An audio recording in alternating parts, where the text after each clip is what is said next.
So we're working on the trunk lid for the 63 Cadillac. I got another video kind of talking and yapping about everything we're going to do. And I explained that where this rusted off, it still has the edge.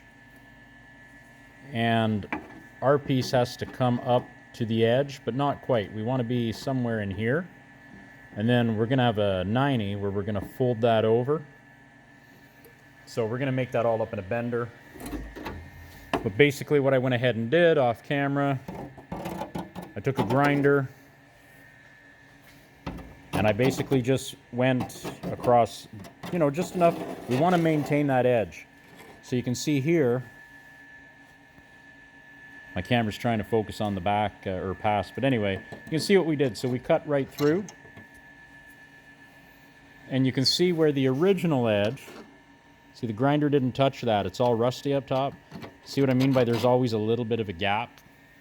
So the nice thing about that gap, let me come around and hold it properly. The nice thing about having that gap,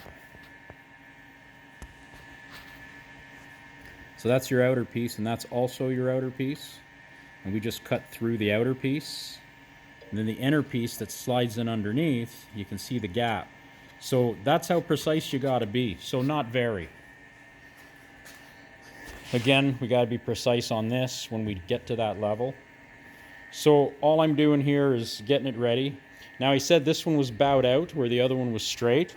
As soon as I cut the junk off, it kind of just went right back into shape.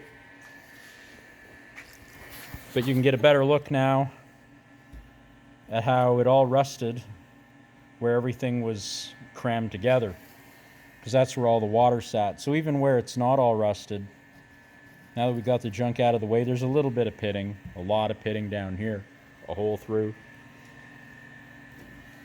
But basically, you got to be careful because after you grind, there's little sharp edges like that.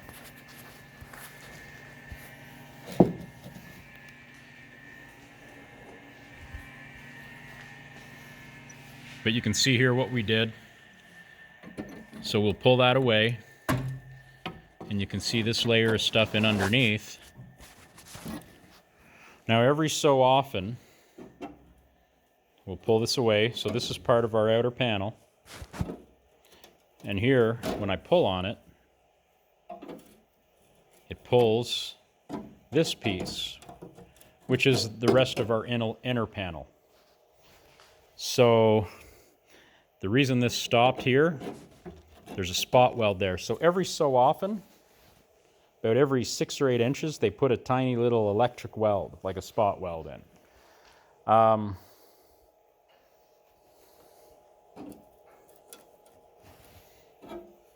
But it doesn't go through to the outside where you'd need bodywork, because when they spot welded that, it only sticks to this panel where it came up and in. So as you can see, you can still pull it apart. So generally, if you can get them both off together. Now someone fixed this before. They had some kind of glue. And I think what they did is they sandblasted right through the pitting and everything because the outside was still good. And wherever it was rotted away was just filled with this weird glue, which you can see some still stuck on there. That wouldn't chip off, so we'll cut it off the grinder. Don't know what it is. Doesn't look like a filler. So here, obviously, that's attached. So we might have to take something like a little saw and cut this up here just to release that. And that's how we'll get all that out. And the same on that side, because on that side, we're going to leave a couple inches attached, right? Because this is what's keeping everything to the distance. Now, another thing you can do for that, if I come in here and I put a little piece against the wall and against this, I can weld that together just to hold that shape and then cut the rest of the junk out. But for what we're doing now, just for making the parts, I'll just leave a little bit here. Once we get it close, we'll cut it off and do that, and whatever you got to do. So like, it doesn't have to be a nice piece. It can just be like a little chunk of body steel, 18 gauge, shove it in just like so, just that it stops, tack it on both sides, play with it, make sure that it won't let go before you cut this out. So we're gonna have to maintain that, but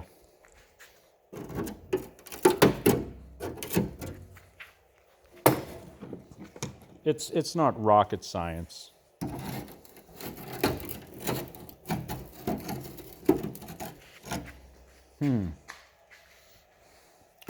It's hard to work and get good camera angles. I should have set up a tripod, but at any rate.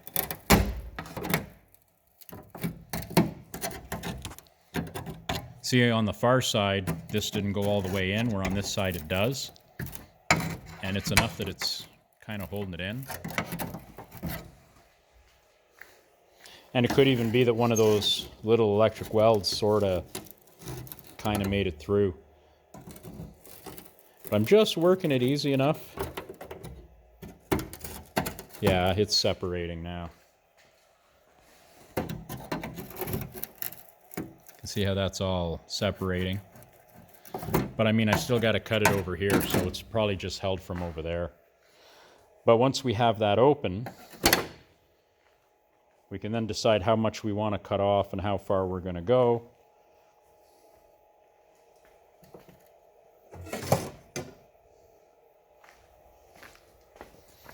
Let's see.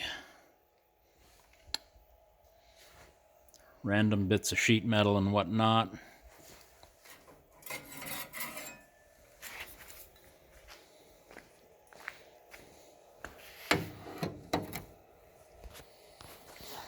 So we could technically put a 90 on there, because we have the room, and come up, but then we'd lose that V shape.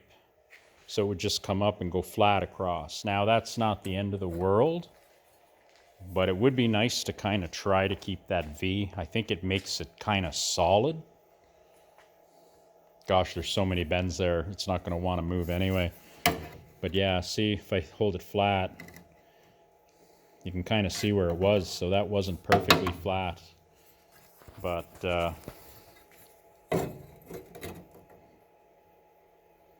you can see where if that had a 90 would fit right in where the old one went, kind of like this piece right here. So we could run that flat across and just set it against this, but we got to make sure we keep this no matter what. So this bend, when we make it, will be trivial. Or crucial, not trivial. Scratch that.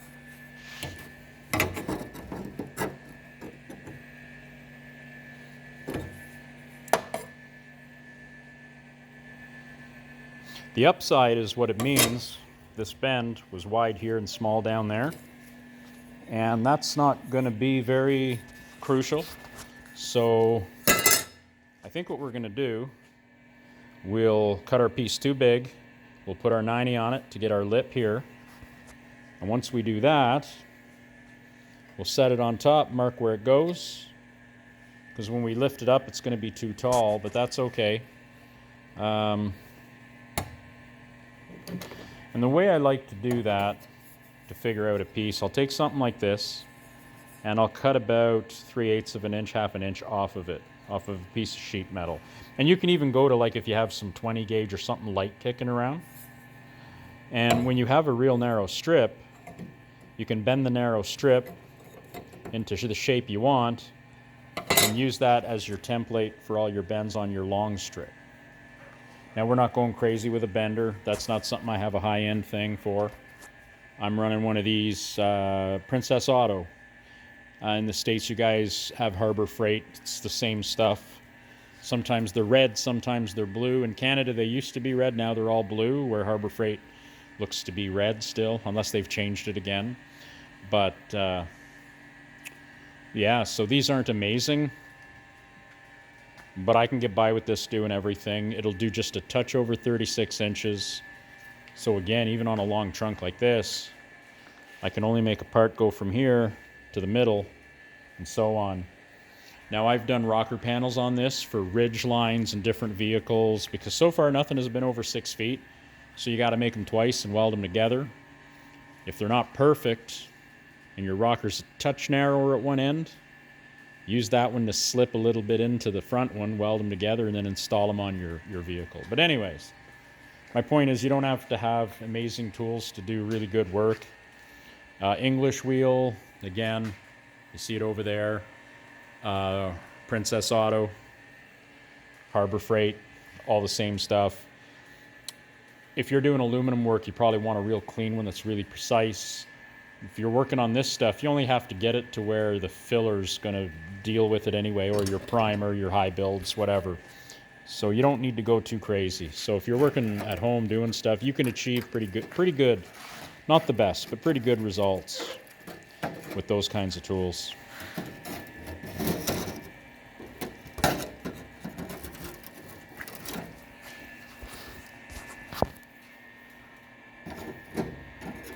Might have to hire a cameraman or woman, you know, because 2023, right?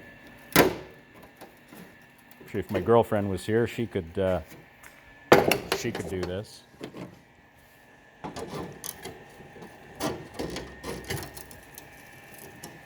There we go. See, I couldn't just move the one because it's got those welds, but the rest of it just came apart. So we'll just cut that off there for now. When I make my parts, I'll probably make it come longer, then put a slit in it and bend it down. We'll have to do a little piece in here, but we got to replace all this here anyway at a later time. So we're only going to replace this piece, then this piece, and once they're welded in, then we'll worry about the ends later. That way nothing moves or goes out of shape. And again, with the welding, do things move and shrink and expand? Sure, but this, if this moves this much or this much, anyway, my hand's moving, I'm barely moving the metal, but you get the idea. If this moves in or out a little bit, you're not going to see it.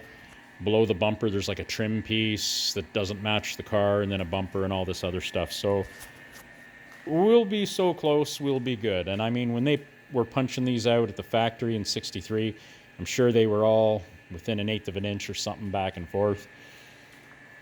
So I'm not even going to sweat it, but, you know, try to be as precise as you can to what was there before.